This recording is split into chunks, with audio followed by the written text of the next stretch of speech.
What up, folks? What it do? Welcome to another episode of the Best Advice Ever podcast. You know who I am, Mike Goodwin. Bow tie comedy. Well, this is the second this is and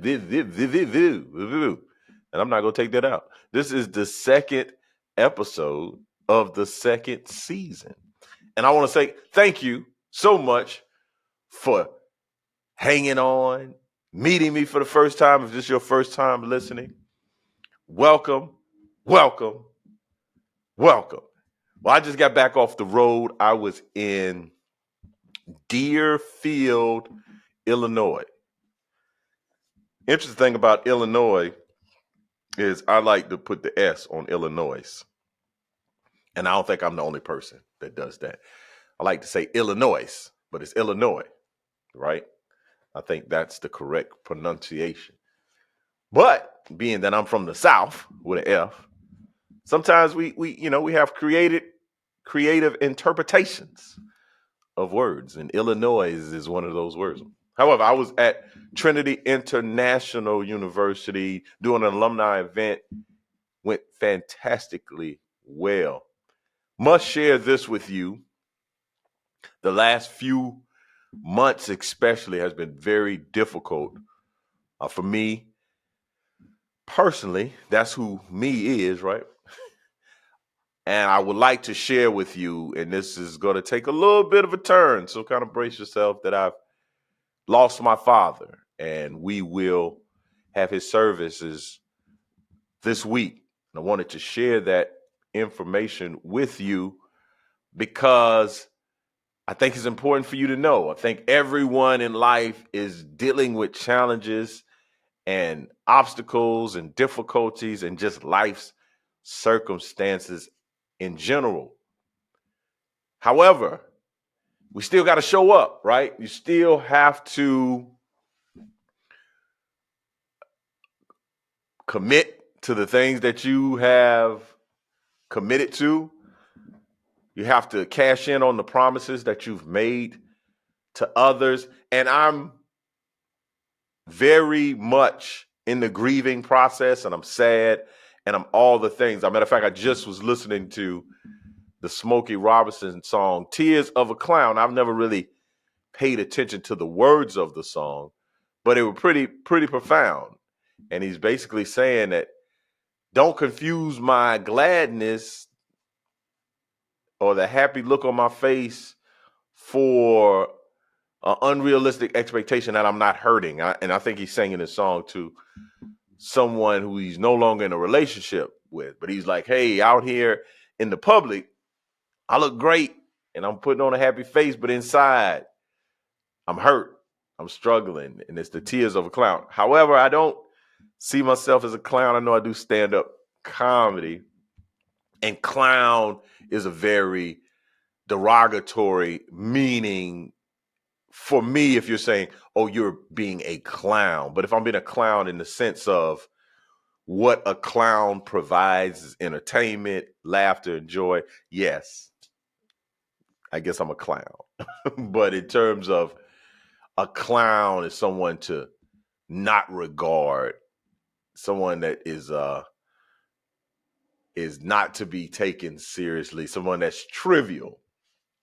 But the tears of a clown were very apropos as lyrics to this song that basically says, I'm still sad. I'm happy. I'm when you see me, I got a bright smile on my face, but do know on the inside that I'm dealing with some challenges. And I am,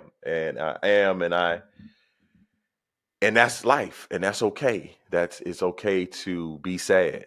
It's okay to grieve, and I'm grieving, and I will continue to grieve. And I know grief is not a one-stop shop. You know, it's a process that you have to work your way through. And I've been doing the work prior to my dad's passing.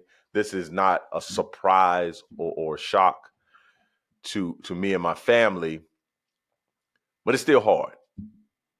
My dad is my dad. This is the man that has basically shaped much of who I am. He was my reference point, my North Star of manhood, and what a father looked like and what a husband looked like.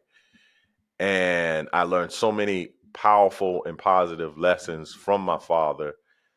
And we share the same name. So I will continue to bring honor and notoriety of positive acclaim to the name Michael Goodwin. And I wanted to share that with you. And the other thing to know about me, I really don't stay sad long. Like I'm sad. I'm no doubt sad, but I have the ability to, in the midst of a storm, look unbothered. Doesn't mean I'm not, but in the midst of a storm, I look like it's a bright and sunny day. And that's just something I guess I've cultivated. I think my father is a great contributor to that, because my father, one of the expressions people say that diamonds are made under intense pressure. Well, my father was the intense pressure in my life, and a diamond has emerged from the process. So I honor my dad. I look forward to sharing memories about my dad. I constantly talk about my dad in my stand-up. The Big Dad Energy Tour is sort of a ballad to fatherhood in general, which my dad plays a big part of that. So I'm interested to see how I will craft content and material to talk about death and talking about losing someone and the grief process and being a son that no longer has a father that's here earthly on this earth, here in earthly form, right? And throughout this process, I'm not sad very long. And here's an example of that. So my dad had to go. We ultimately ended up having to put him on inpatient hospice at the hospital, where they removed the tube. And shout out to hospice hospice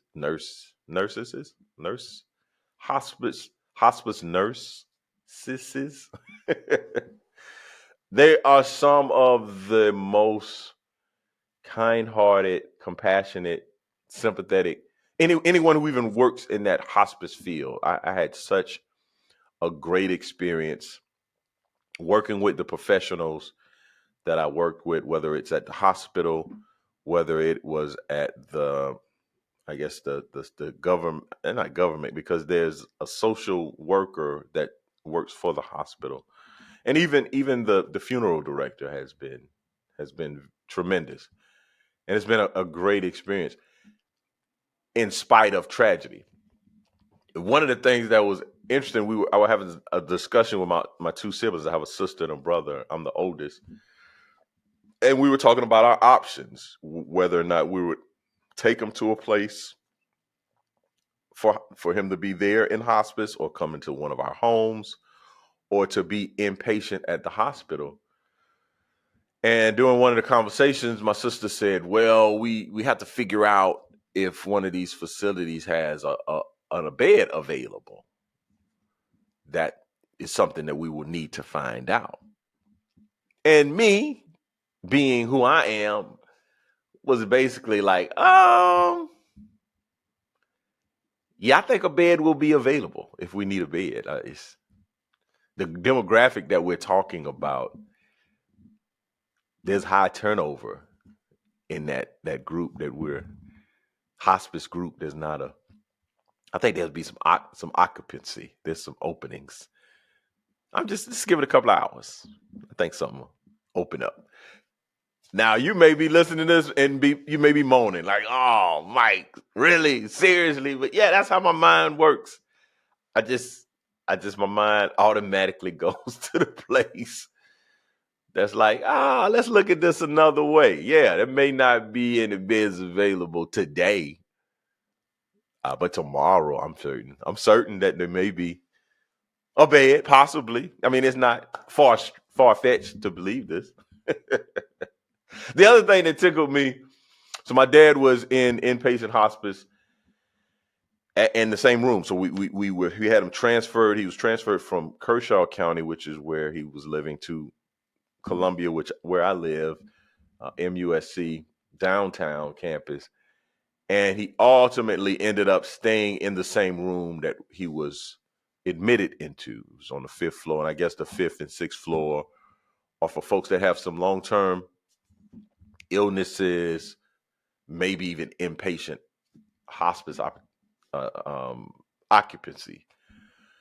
And I really got used to making that trip. I would go up every day and spend a number of hours just being there. I think that the ministry of presence is important. I've talked about this before. I'm certain during sad times, I'm gonna show up and I'm gonna just chill. I'm gonna sit up and kick it. I'm really pretty good at the ministry of presence. Not really saying anything, doing anything, just being available. Somebody needs a chair moved. Someone needs a car backed into a parking spot. Someone needs groceries taken out. Any kind of thing, I'm available during difficult times. And so I'm sitting there with my father. I come in every day. I just post up. And I spend a number of hours just there by the bedside. But when I would walk in, there was a patient on the hall, and you would have thought this gentleman was in Club Med, man. This guy, now he definitely wasn't as severe of a case as my father. My father, by the time he made it to Columbia, he was not able to move. Like he couldn't stand up. He had lost the ability to communicate. He was nonverbal. He basically, would open his eyes, and you could kind of see by his facial expression. He could make a grunt noise. He could do those things, but he wasn't having conversations.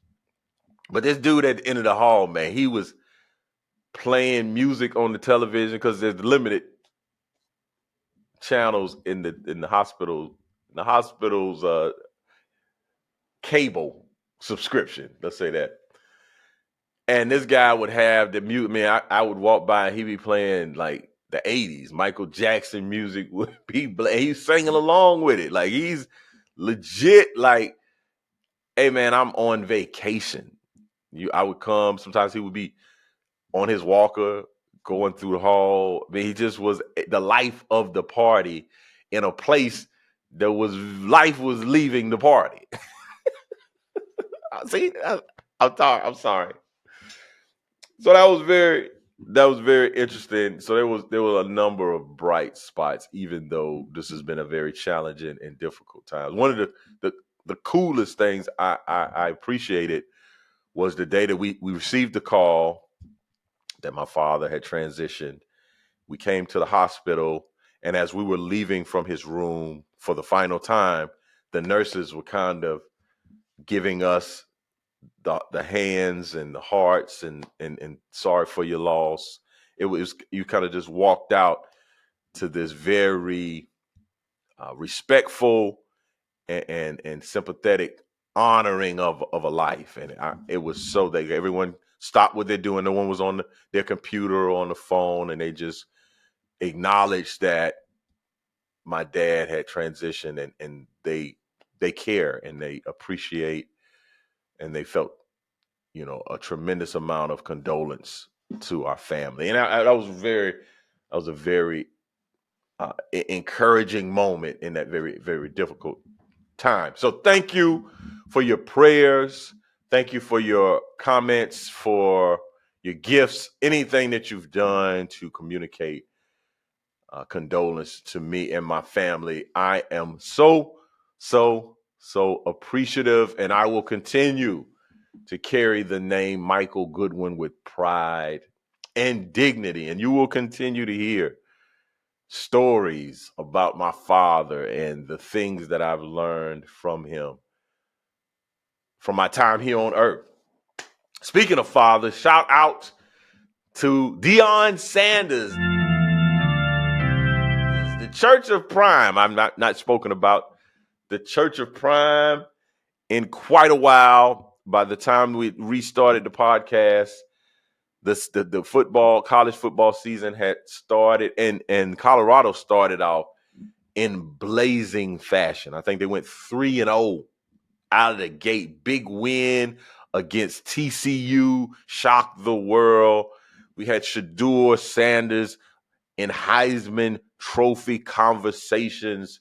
The sky was the limit for this upstart Colorado Buffalo team led by primetime Deion Sanders. And like I've said in previous podcasts, if Deion had a church, I would be there. However, the season has gone a little further than the beginning. The beginning started great, but the middle has been a little bit of a challenge. And now they sit at the 500 mark of 4-4, which is very respectable. They won one game last year. And I'm still encouraged by the charisma and the leadership of Coach Prime.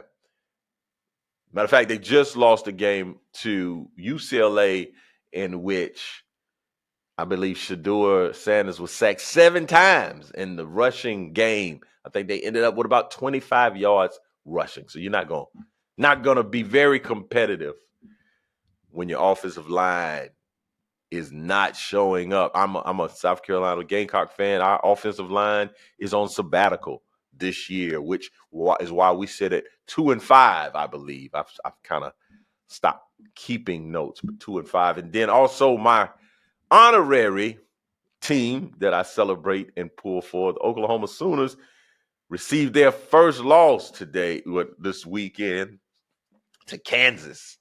Rock 'em, chalk 'em, Jayhawks. So, I don't know what they say. They say rock 'em, chalk 'em.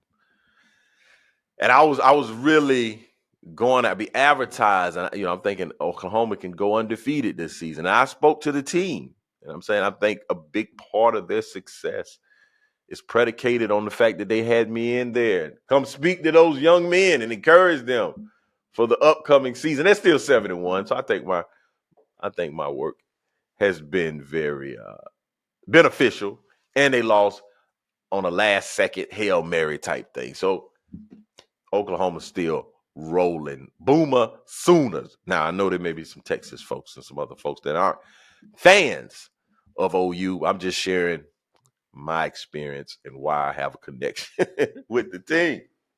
But shout out to Coach Prime. I figured out that people love an underdog. They love an underdog story. So there are a lot of folks cheering for Colorado that wouldn't typically cheer for Colorado. And they're going to like Colorado while they're kind of upstart. But once Colorado starts winning and beating people up, I don't think he's going to have the support like that. But hopefully if he starts a church, I don't think I'll leave my church, but I'll visit. I'll stop in a time or two. I definitely need to get one of those ain't hard to find hoodies. Some of you may be even saying, and I doubt that you are, like, Mike, what happened to the fedora? What happened to the blazers? Hey, man, nobody's been watching my YouTube videos. I'm like, I'm just going to wear what I wear, and I can leave here and go work out versus, having to figure out, oh, man, I got to change clothes. Like, I can leave right here and go right to the gym. So I will discontinue the stylist presentation on the podcast because I just need to be able to leave and go work out. So that's why I'm not wearing my duds. Now, for the part of the podcast that you all have been waiting for, the best advice ever. The best advice ever that I will share with you today is simply implement a wellness routine. And I called it that for a reason. Implement a wellness routine in your life. Have some form of physical activity that you're doing on a regular basis. When I'm thinking a routine, I'm thinking weekly. Like, what's your weekly wellness routine? And I don't even want to say exercise. I don't want to say gym. I don't even want to restrict it to that. You can swim. If you swim 3 times a week for an hour, for 45 minutes, for 30 minutes, that's a wellness routine. That's great. if you walk your neighborhood 4 times a week, if you do Zumba, if you go hiking multiple times a week, those are things that are vitally important as I think about mortality and I think about, my father that is passing. One of the things that has been very hard to watch is to watch my father decline physically. My father was one of the strongest men, and I've never seen my father lift a weight. I've never seen him jog a lap, but my father was a titan of strength, and that he worked a very labor intensive job. So I think he was able to, quote unquote, work out at work. So he didn't have to have a gym membership, and he didn't have to do crunches in his rooms and push-ups, because his job was such a physical demand that it kept him in great shape. Well, I would encourage you to implement a wellness program. I choose strength training. I choose resistance training. I like lifting weights. I like going to the gym. Now, if you look at the course of my life, I've done a number of things. I've done HIIT, which is high intensity, some type of training. So kettlebells, ropes, box jumps, Tabata, sprints, all these kind of fast twitch, quick movements, quick twitch muscles. But that, and one of the things I don't really enjoy, I like groups. I like to work out in a community. So one thing about me in fitness, I don't want to do it I can do it by myself. I don't want to do it alone. So I can work out by myself. I want to work out with other people. I want other people to be doing what they're doing and other people to be in the vicinity. That's why, I work out at a place called New Body in Columbia, and everybody's doing their own workout, but we're all in there together. I like that. I don't need to be doing the same thing that you're doing. The group activity, because I've done Orange Theory, I've done ISI, I've done F3, which is an outdoor workout for men super early in the morning. I've been to basic trainings. I've done the group activities. I just don't want nobody yelling at me. Come on, Mike, you got 4 more reps, 30 more seconds. No, man, leave me alone. I'm gonna do the reps. I'm only in here for wellness reasons. I don't have a big game coming up. I'm not preparing for the playoffs.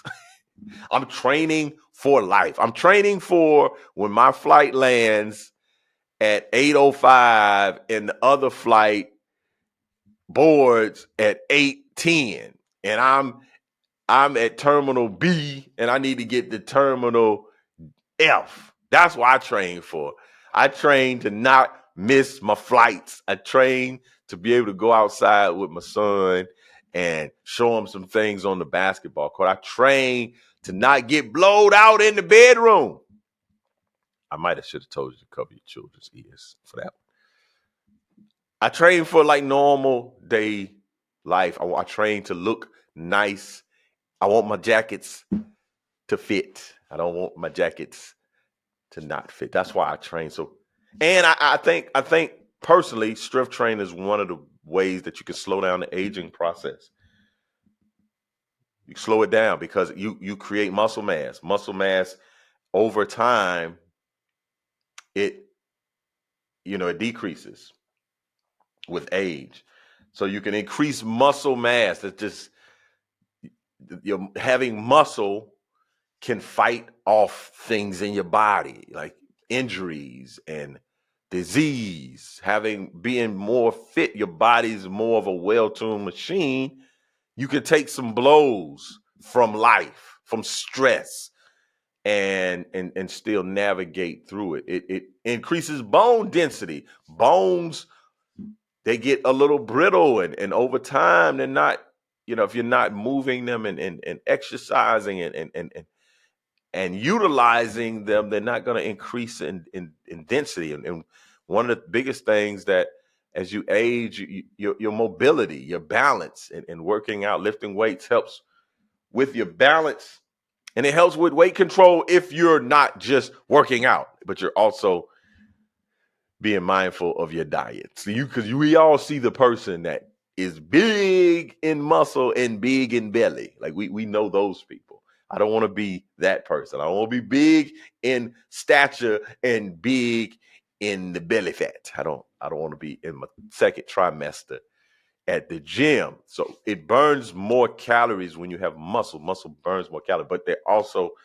you need to follow that with a well nutrient protein based diet is what I choose.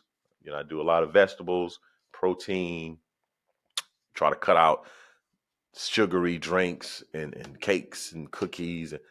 Not eliminate them, but things that are hard for your body, processed foods, things for your body that are hard to process. I try to minimize those things. So I would encourage you to implement a wellness strategy, a wellness routine. What you're not going to do is say Mike Goodwin did not tell you this information. One of the things that we used to say in the military, the drill sergeants used to yell at us and basically was, don't cheat your body, especially believers, especially Christian folks, especially folks that are word people that believe faith. I speak the word over my life and I pray and I fast, but I only fast one time a month or once a year. And I don't take the steps. I don't drink, I don't smoke, but I eat up a bag of chips in one sitting. I don't drink, I don't smoke, but I eat a whole carton of ice cream. I don't drink, I don't smoke, but I eat cookies every day. Like, we need some balance. And I don't even know what balance is the word. You can't even balance at some stage in our lives, especially as we age. There was a time in life where I could throw down 2 or 3 Big Macs when they were $1 and to keep it moving because my metabolism was high. I was playing pickup games with my friends. I was doing things that required my body to move. People aren't doing that anymore. So I would encourage you to implement some form of wellness. And again, I'm not trying to tell you to become a supermodel, a fitness icon. I'm not trying to tell you to be CT Fletcher or have this physique that is to people, or to stop you on the street and say, hey, what kind of fitness workout how do you stay fit? There's somebody that does that on TikTok. They stop people that look fit and ask them about their workout. I'm not asking you to do that. I'm just asking you to move, have some deliberate intention around how do you care for your physical body. Many of us, we care for our spiritual health, we care for our mental health, but we do not care to the extent. And I'm not even talking about weight. I'm not even thinking about weight. I'm just thinking about using your body to get the optimum performance out of it. Well, thank y'all so much for tuning in again. Follow me, subscribe, rate the show. Please go to my website, MikeGoodwin.com. Find out upcoming dates for the Big Dad Energy Tour. I'm going to be in Columbia, South Carolina, but those tickets are sold out. They're gone. There's no more tickets. You can't email me, can't text me. I don't have any more. There ain't no more. There's 400 seats. Those seats are present and accounted for. But I'll be in Raleigh, North Carolina, February the 30th at Good Nights Comedy Club, 8 o'clock. But also continue to stay locked in. Thank you again for listening to the Big Dad Energy Podcast. It's not Big Dad Energy Podcast. This is the best advice ever podcast, sponsored by the Big Dad Energy Tour. I'll be back with you every week. Same bat channel, same place, same bat place. Thank y'all so much for tuning in. You could have been anywhere in the world, but you're here with me. And I appreciate that. Y'all have a great day. Peace.